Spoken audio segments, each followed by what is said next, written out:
Copyright সতর্কীকরণ। এই audio গল্পের সম্পূর্ণ সত্য সংরক্ষিত।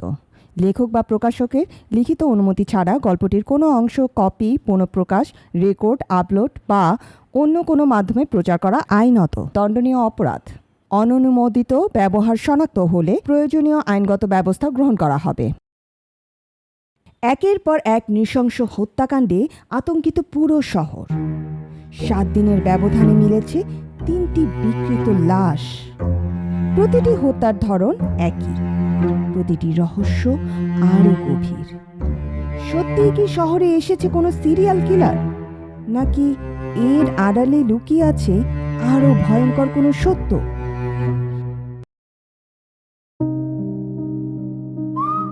কণ্ঠে আছি আমি ইলফাত আরাইনা, আমি ফাহিমা নাজনীন শুক্তি এবং আমি রুবিনা আক্তার আছি আপনাদের সাথেই।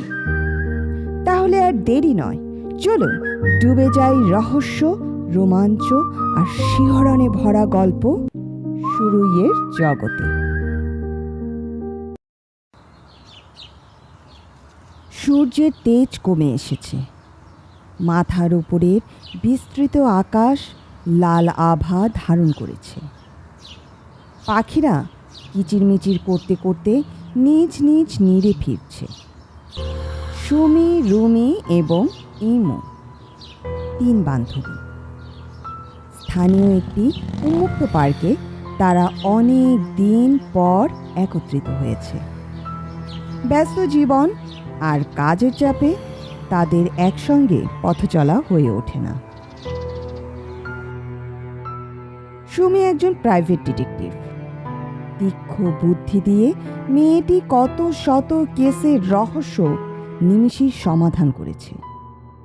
অন্যদিকে রুমি একজন মনোরোগ বিশেষজ্ঞ। 2 বছর আগে সে মনোরোগ বিদ্যায় বিশেষায়িত প্রশিক্ষণ বা ডিগ্রি অর্জন করেছে। রুমি দেখতে শুনতে বেশ চমৎকার, আর ইমু যে কিনা 1 বছর ধরে বিসিএস এর প্রস্তুতি নিচ্ছে। মেয়েটি বেশ সাধারণ জীবনযাপন করে। আজ কতদিন পর তারা একত্রিত হয়েছে। দৈনন্দিন কাজ ও পড়াশোনার ব্যস্ততা আজ দূরে সরিয়ে রেখে তারা 3 জন ডিটেকটিভের বাড়িতে আড্ডা জমাবে। পার্কের এক কোণা ধরে 3 জন হাঁটছে। সুমি বলল, অনেকদিন পর তোদের দেখে সত্যিই ভালো লাগছে রে। ইমু বলল, আমি তো সে কতদিন ধরে তোদের বলছি, চল দেশের বাইরে গিয়ে ঘুরে আসি। তাদের কথোপকথনের মাঝেই ঢুকে পড়ল রুমি। সে বলল, এখন দেশের বাইরে কিভাবে যাব বল? আজকাল চেম্বারে বেশ ভিড় হয়। ইদানিং মানসিক রোগের সংখ্যাও বেড়েছে, বুঝলি? সুমি খানিক হেসে বলল, ঠিকই বলেছিস। আর ইমু তো তার পড়াশোনায় এমন মনোনিবেশ করেছে যে কবে না জানি সেই পাগলি হয়ে যায়। ইমু মুখ বাঁকিয়ে বলল, আরে না, কি যে বলিস সুমি। পার্কের মাঝেই তাদের গল্প গুজব বেশ জমে উঠেছে। হঠাৎ দূর থেকে লোক সমাগমের ঘন আওয়াজ তাদের কানে ভেসে এলো।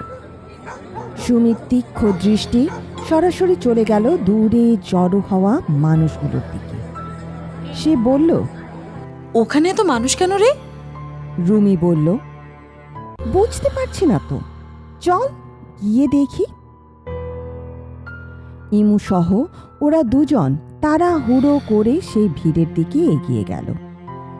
পার্কের বাইরে দক্ষিণে মানুষজন এমনভাবে গোল হয়ে আছে যেন মনে হচ্ছে কোনো এক আজব জন্তুর আগমন ঘটেছে।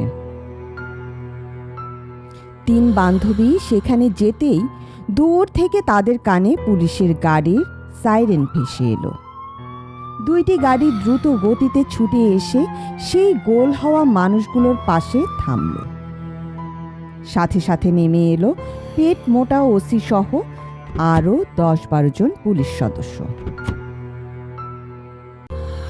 2-3 জন পুলিশ গাড়ি থেকে নেমেই বাঁশি বাজিয়ে সাধারণ মানুষদের সরিয়ে দেওয়ার চেষ্টা করলেন। কিন্তু তেমন কাজ হলো না। মানুষজন বাড়তেই লাগলো। এক পর্যায়ে ওসি সাহেবের কড়া নির্দেশে জড়ো হয়ে থাকা মানুষগুলোর উপর লাঠিচার্জ করতে বাধ্য হলো কয়েকজন পুলিশ।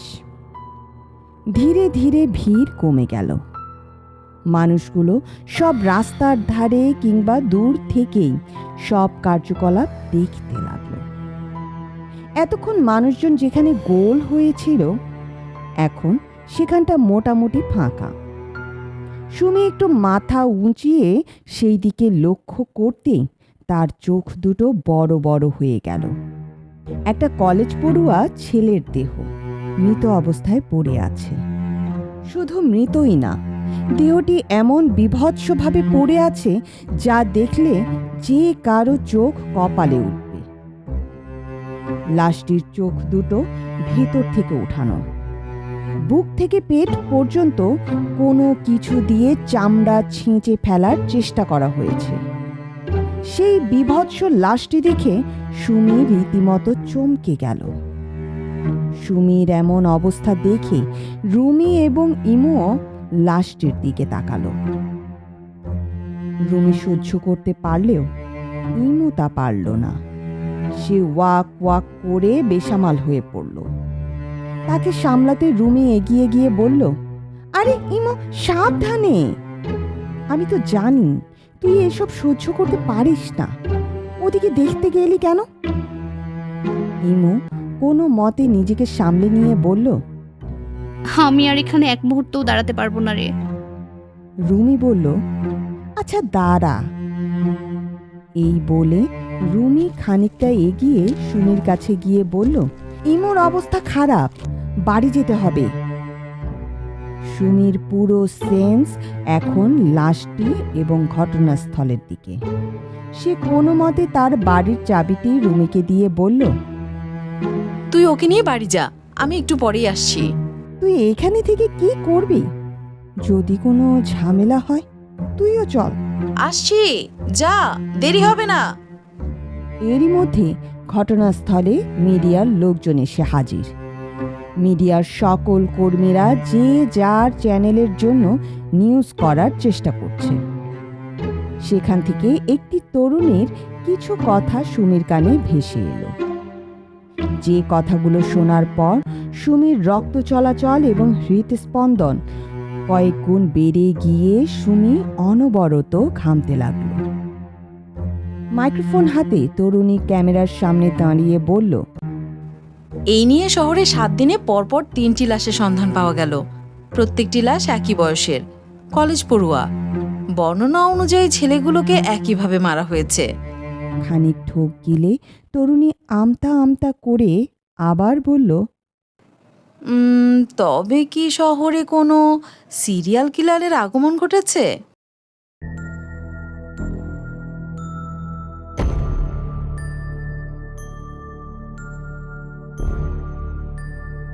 তরুণীর সবার উদ্দেশ্যে ছুড়ে দেওয়া প্রশ্নটি সুমির মস্তিষ্কে গিয়ে আঘাত করল।